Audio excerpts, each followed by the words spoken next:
In the shadowed hollows of the Ozark Mountains, where the ancient oaks twisted like forgotten secrets and the mist clung to the earth like a shroud, the town of Eldridge had always whispered about the woods.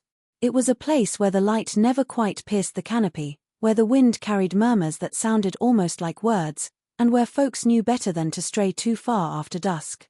The triplets, Elias, Ezra, and Elena, were born under that same uneasy sky, their identical faces a mirror of mischief and innocence that charmed the tight-knit community.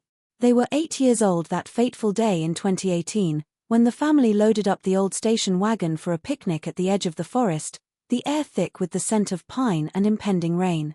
No one could say exactly when they slipped away. One moment, they were chasing fireflies near the trailhead, their laughter echoing like bells. The next, silence swallowed them whole. Their parents called out, voices cracking with growing panic, but the woods offered nothing back, no cries, no footprints, only the rustle of leaves that seemed to mock their desperation.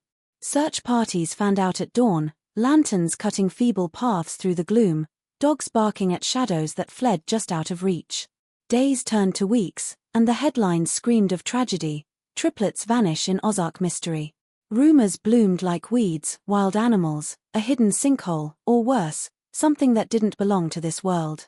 The town shivered, doors locked tighter, and parents clutched their children closer, but the forest kept its secret, as if the earth itself had claimed them. 8 years crawled by, etching lines of grief into faces and turning hope to hollow ritual. Eldridge moved on, or pretended to, with annual vigils where candles flickered against the encroaching dark.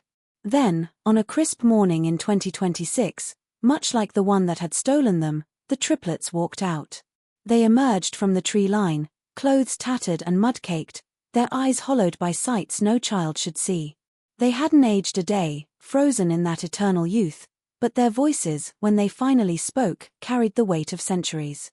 The voices, Elena whispered first, her siblings nodding in unison, they kept us in the dark, hidden where the light can't reach.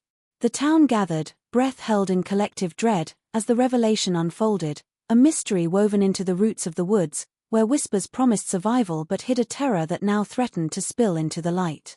In the shadowed hollows of the Ozark Mountains, where ancient ridges rose like the spine of some sleeping giant and the forest floor was perpetually damp with the breath of hidden springs, the small town of Eldridge nestled uneasily against the tree line.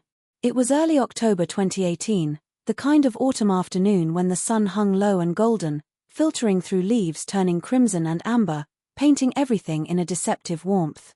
Families often gathered at Whitaker Clearing, a wide meadow just beyond the marked trails, where picnic tables sat in neat rows and a gravel path led invitingly into the woods.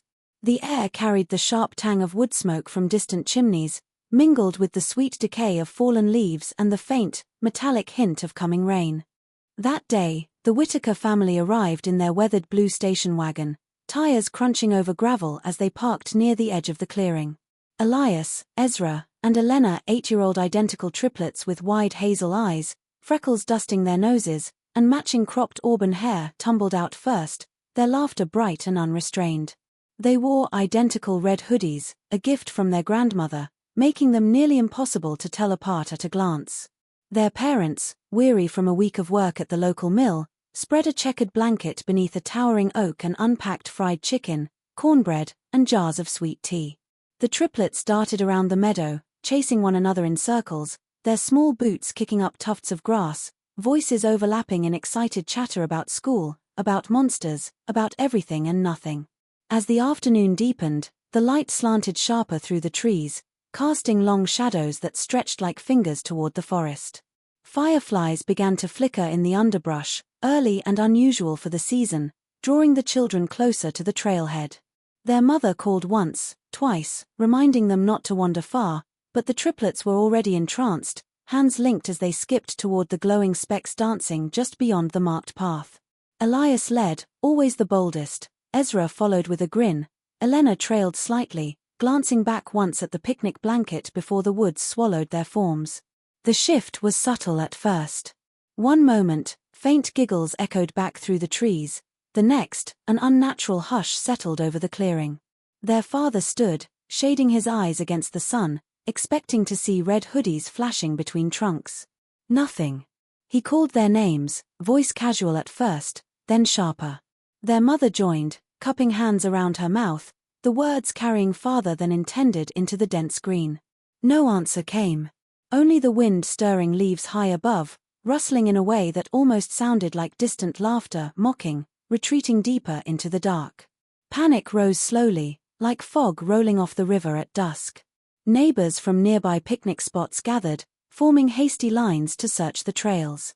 Lanterns were fetched as twilight bled into night, beams sweeping over roots and hollows. Dogs strained at leashes, barking frantically at shadows that seemed to scatter just ahead. But the Ozark Woods, vast and indifferent, offered no footprints, no broken branches, no trace at all, as if the earth had simply opened and closed again, taking the triplets into a silence deeper than any grave. Yes, the first night fell without the triplets. Whitaker Clearing transformed into a hive of frantic activity, headlights from pickup trucks slicing through the darkness while volunteers poured in from Eldridge and neighboring towns. Flashlights bobbed like fireflies in reverse, sweeping over fern-choked hollows and along the narrow deer paths that threaded deeper into the Ozarks. Sheriff Harlan led the effort, his voice hoarse from shouting orders, while bloodhounds bayed and tugged at their leashes, noses pressed to the damp earth. The air grew colder with each passing hour, carrying the scent of wet bark and something older, something that made even seasoned hunters glance over their shoulders.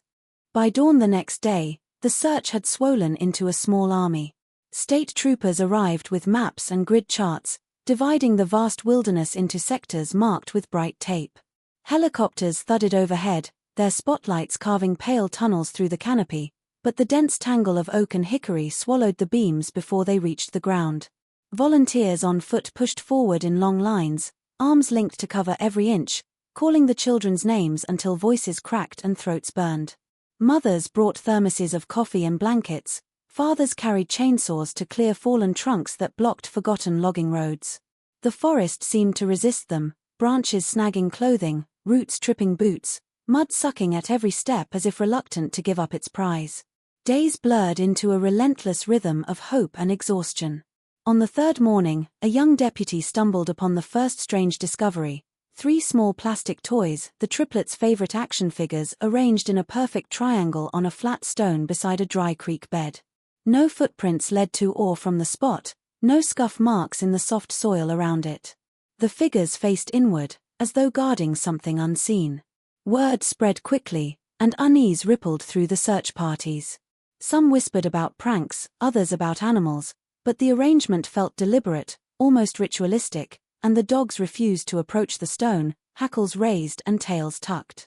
Later that week, searchers found a single red hoodie snagged high on a thorn bush far off any trail, clean except for a few tears, no blood, no sign of struggle. Elena's name was stitched inside the collar in their mother's careful hand.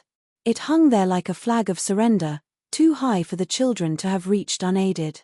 Rain came and went, washing away potential tracks, swelling streams into brown torrents that erased whole sections of the grid. Nights brought new terrors, distant calls that sounded almost like childish laughter, only to dissolve into wind when pursued. Lanterns flickered without cause, radios crackled with static voices that weren't on any channel. Volunteers began quitting in pairs, citing illness or family emergencies, their eyes avoiding the tree line as they left. Weeks dragged on, the initial fury of the search cooling into grim routine.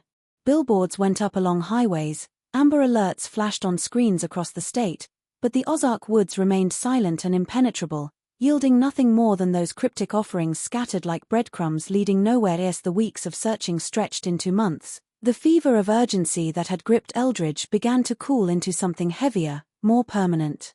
The helicopters stopped thundering overhead, the grid maps were folded away, and the out-of-town news vans packed up their satellites and drove back toward the highways.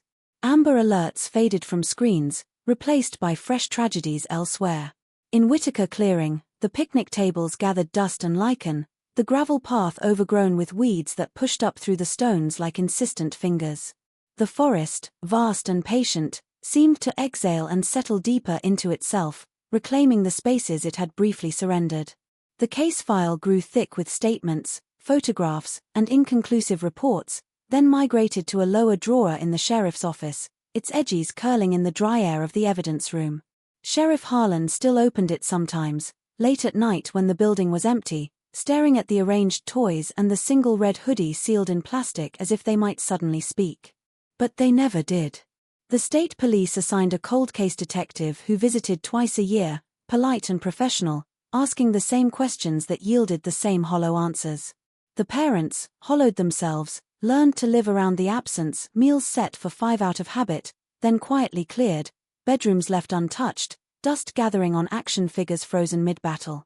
In town, the triplets became something between memory and myth. Children born after 2018 knew them only from the faded missing posters that still clung to a few telephone poles and the window of the corner store, their identical smiles peeling at the edges. Older kids dared each other to walk the trails at dusk, whispering that if you listened closely you could hear faint laughter carried on the wind.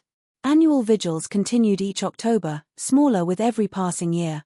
A circle of battery candles on the clearing's grass, hymns sung softly, the parents standing hand in hand while neighbors offered casseroles and murmured condolences that grew thinner and more awkward over time. The town's gossip turned speculative abduction by strangers long gone, a hidden cave-in no one had mapped, or darker tales traded in lowered voices about things that had always lived deeper in the woods than any trail reached. Hope did not die all at once. It eroded, grain by grain, like sandstone under endless rain. The parents clung to private rituals, leaving porch lights burning, checking old voicemail messages for glitches that might sound like young voices, driving the back roads at odd hours in case red hoodies appeared at the tree line. But even those rituals grew mechanical, performed more from duty than belief. Eldridge learned to speak around the hole the triplets had left, conversations skimming the surface of weather and harvests and high school football. Yet beneath the ordinary rhythm, an unease lingered, a shared understanding that the Ozark Woods had taken something and had not given it back, that some secrets were older than the town itself and content to stay buried in shadow and silence. October mornings in the Ozarks often arrive wrapped in a thin, silver mist that rises from the river bottoms and clings to the ridges like breath on glass. On the first day of the month in 2026, exactly 8 years since the triplets had vanished, the air carried a crisp bite that turned nostrils red and made the fallen leaves crackle underfoot. Whitaker clearing lay quiet, the old picnic tables warped and grey, the gravel path now little more than a suggestion beneath goldenrod and briar. No one had planned a vigil that year. The ritual had quietly died the previous autumn when only a handful of neighbors showed up, rain drumming on their umbrellas like impatient fingers. At the edge of town, Deputy Rollins was finishing his dawn patrol along County Road 14, headlights cutting pale tunnels through the fog as it spilled over the guardrails.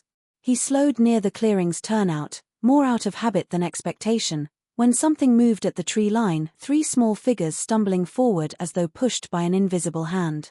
He killed the engine and stepped out, boots crunching, heart already hammering against his ribs. The children wore tattered remnants of clothing that might once have been red, now faded to rust and streaked with mud that looked years old. Their hair, auburn and tangled with twigs and leaf litter, fell across faces too pale, too still. They walked in perfect unison, hands loosely linked, eyes fixed straight ahead as if following a path only they could see. Rollins called their names softly at first: Elias, Ezra, Elena, and the sound seemed to snap whatever thread had held them. They stopped, blinking slowly, and turned toward him with identical expressions of exhausted wonder. Up close, the deputy could see they had not aged a single day. The same freckles dotted their noses, the same gap-toothed smiles flickered uncertainly when recognition dawned. Yet something in their eyes had changed, pupils wide and dark, reflecting the weak morning light like polished obsidian, holding depths no 8-year-old should know. Mud caked their small shoes, but beneath it the treads were barely worn, as though they had not walked far. Their skin carried the chill of the forest floor, and when Rollins wrapped his jacket around the nearest child, the fabric steamed faintly against their cold. Word spread faster than the fog could burn off.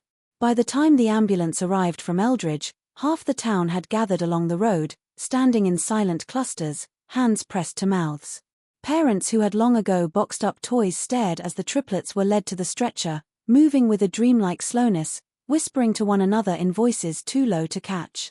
When their mother pushed through the crowd and fell to her knees, arms reaching, the children paused and tilted their heads in unison before stepping forward into her embrace. No tears came at first, only a collective inhale from the onlookers, as though the entire town had been holding its breath for 8 years and finally let it go. Paramedics noted the absence of dehydration, malnutrition, or injury beyond superficial scratches that looked freshly healed. The triplets smelled of damp earth and something faintly metallic, like old coins. When asked where they had been, Elena, the one who had always spoken first, lifted her gaze to the dark wall of trees and murmured, "The voices kept us safe in the dark." Her brothers nodded, eyes never leaving the forest, as though waiting for something to follow them into the light. By midday, the small community hospital in Eldridge buzzed with attention it hadn't known in years, corridors lined with deputies keeping curious townsfolk at bay while doctors moved in quiet urgency. The triplets sat side by side on a single gurney in an isolated exam room, legs dangling like ordinary children, yet their stillness felt wrong, as though they were listening to something no one else could hear. Nurses drew blood that looked too dark under the fluorescent lights, noted heart rates unnaturally steady, and marveled at skin that showed no sign of long-term exposure, no vitamin deficiencies, no muscle atrophy, not even the expected pallor of confinement. Their clothes, cut away for examination, crumbled at the edges like fabric left too long in damp earth, releasing a faint scent of moss and iron. Sheriff Harlan arrived with the cold case detective from the state police, both men carrying notepads and voice recorders, faces etched with the same cautious disbelief. The parents hovered just outside the door, allowed only brief glimpses, their hands clasped so tightly knuckles blanched. When the interview finally began, the shades were drawn against the gathering crowd outside the windows, and the room grew dim, lit only by a single lamp that cast long shadows across the children's identical faces. Harlan spoke first, voice gentle, asking simple questions: where they had been, if they were hurt, if anyone had taken them. The triplets exchanged glances, a silent conversation passing between them in the tilt of heads and flicker of eyes, before Ezra, usually the quietest, answered in a voice soft and even, as though reciting something learned by heart. They spoke in fragments at first, words tumbling out like stones dislodged from a hidden place. They described a darkness that wasn't merely absence of light but something thicker, velvet and alive, pressing close enough to taste. Time, they said, had folded there, days bled into one another without sunrise or hunger, only the voices guiding them, low, overlapping murmurs that came from everywhere and nowhere, promising safety if they stayed within certain unseen boundaries. Elias traced invisible patterns on the blanket with one finger, explaining how the voices taught them games with shadows that moved on their own, how they were led to pockets of warmth beneath roots that glowed faintly like embers. Elena's voice trembled only once, when she mentioned the price: small offerings of memory, pieces of themselves traded to keep the dark from closing entirely. The adults listened, skepticism warring with the evidence of the children's unchanged bodies. The detective pressed for details, names, faces, directions, but the answers circled back always to the voices, patient and insistent, never angry, never hurried. When asked why they had returned now, all three fell silent, staring toward the covered window as though the forest beyond the walls might answer for them. Harlan noticed how their pupils dilated in unison, how their breathing synchronized, and felt the room grow colder despite the humming heater. The recorder captured every word, but later, when played back, faint whispers layered beneath the children's voices, sounds no one in the room remembered hearing. In the days that followed, the triplets' words seeped out slowly, reluctantly, as though each syllable carried weight too heavy for their small frames. Interviews moved from the hospital to a quiet room in the sheriff's annex, curtains drawn tight against the winter light that slanted low and pale across the Ozarks. The children sat in a row on a worn leather couch, knees touching, fingers laced together as if separation might unravel them. A child psychologist from Springfield joined the detective and Sheriff Harlan, her notebook open but rarely written in, her questions softer than breath. The parents waited in the hallway, ears pressed to the door when no one was looking, catching only murmurs that made their skin prickle. At first the triplets spoke of sustenance without food, how the voices brought a sweetness to the tongue when thirst came, how warmth pooled beneath them when cold threatened to bite. They described boundaries marked not by sight but by feeling, step too far and the whispers turned sharp, guiding them back with gentle pressure against the chest. Elias drew invisible maps on his palm, tracing circles within circles, places where the dark thinned enough to glimpse faint glowing roots that pulsed like veins. Ezra mentioned songs without melody, words layered over one another until meaning dissolved into comfort. Elena, voice barely above the hum of the recorder, admitted they had not been alone. Other presences lingered at the edges, older, patient, watching. Then, on the fourth afternoon, something shifted. The room's temperature dropped suddenly, the psychologist's pen frosting at the tip. Elena leaned forward, eyes fixed on a point just beyond the adult's shoulders, and spoke without prompting. The voices, she said, were not rescuers. They were keepers, fragments of things that had once walked the ridges above, trapped when the world changed and left them behind. They had sustained the children, yes, kept bodies whole and time at bay, but only because the triplets served a purpose. Small pieces of memory had been taken as payment, the taste of their mother's cornbread, the sound of their father's laugh, the warmth of sunlight on skin. More had been asked with every passing year, emotions siphoned away, innocence traded for continued breath. Elias continued where she left off, voice flat and calm. The entities needed anchors in the living world, tethers to pull themselves free of the dark. The triplets, identical and pure, were perfect vessels.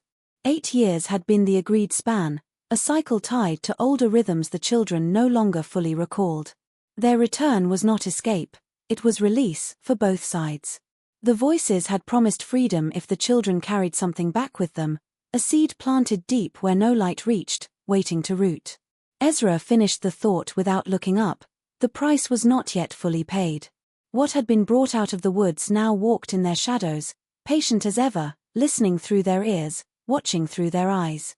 The adults sat frozen, the recorder whirring softly, capturing words that later seemed to shift on playback, meanings twisting like smoke whenever anyone tried to pin them down. Word of the triplets' return and their unsettling account spread through Eldridge like frost creeping across a windowpane, slow at first, then suddenly everywhere.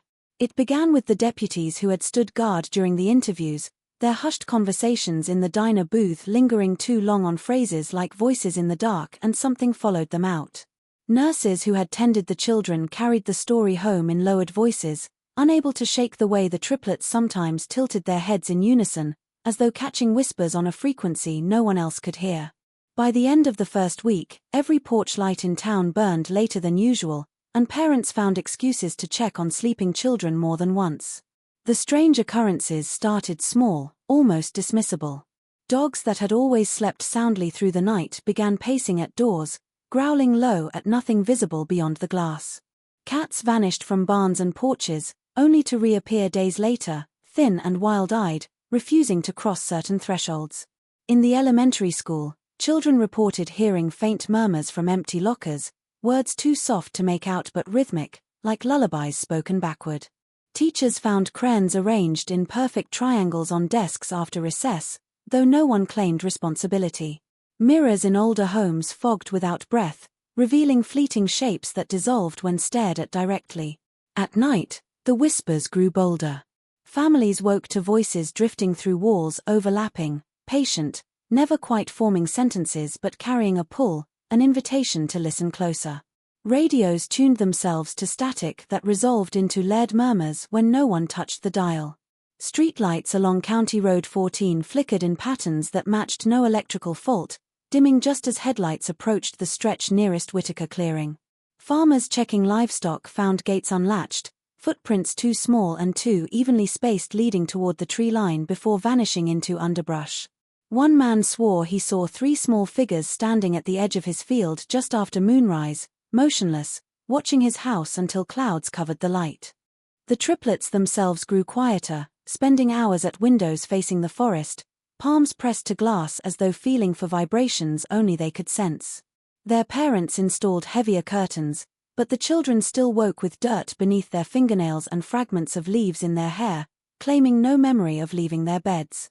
When asked, they only repeated that the voices were closer now, that the dark had stretched thinner since coming into the light. Churches filled again on Sundays, sermons stretching longer on themes of vigilance and unseen principalities. Shotguns appeared on porches where they had never sat before, and neighbors who had rarely spoken now traded wary glances across fences. The town felt watched, weighed, as though something ancient had turned its attention outward after centuries of patience, and every unexplained rustle in the night carried the promise that the boundary between the woods and Eldridge had grown perilously thin as winter deepened and the occurrences multiplied, A quiet consensus formed among the townsfolk that the whispers would not fade on their own. Doors bolted at sunset no longer sufficed. The voices slipped through cracks, coiled around dreams, and left traces of damp earth on pillows. The triplets, confined to their childhood home under the pretense of recovery, grew restless, pacing in perfect synchrony from window to window, palms pressed to glass as frost bloomed beneath their touch in patterns no cold could explain. Their parents watched helplessly as the children's sleep fractured into murmurs, eyes moving beneath lids as though following unseen guides through familiar dark. One February night, snow falling thick and silent, Elena woke screaming not from fear, but urgency, claiming the voices had spoken clearly at last. They demanded return, not of the children alone, but to the heart of the woods where roots delved deepest and light had never reached. The price, she said, must be paid in full, or the boundary would tear wider, spilling everything trapped below into the world above. Elias and Ezra nodded, faces pale but resolute, repeating that the seed they carried could only be silenced at its source. Their parents, faces gaunt from sleepless weeks, tried to dismiss it as lingering trauma, but the words carried the same flat certainty that had chilled every listener since the interviews began. Sheriff Harlan convened a small circle in the dimly lit annex. The parents, the psychologist, a local historian who had spent decades mapping forgotten trails, and an elderly Cherokee woman whose family had warned against certain hollows long before Eldridge existed. Old records were spread across the table, survey maps yellowed with age, journals from early settlers describing voices that lured travelers off paths, accounts of children lost and never found. The historian traced lines to a ravine deep within the forest, unmarked on modern charts, where iron-rich soil stained streams red and compass needles spun without cause. The elder spoke softly of disturbed balances, of things buried when the ridges were young that should have stayed buried. The triplets listened from the doorway, unnoticed until they stepped forward in unison, pointing to the exact spot on the map as though it glowed for them alone. They described a chamber beneath twisted roots, walls veined with faint phosphorescence, where the voices converged strongest. To silence them, the children said, they must return willingly, carrying something freely given, memory, blood, or will, to sever the tether. Refusal meant the dark would come seeking on its own terms, patient no longer.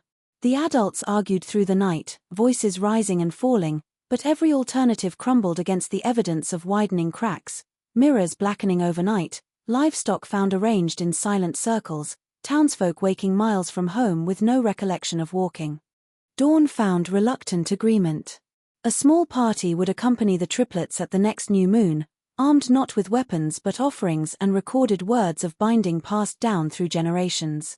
The children's eyes, once hollowed by 8 lost years, now burned with purpose, as though the entities within urged haste.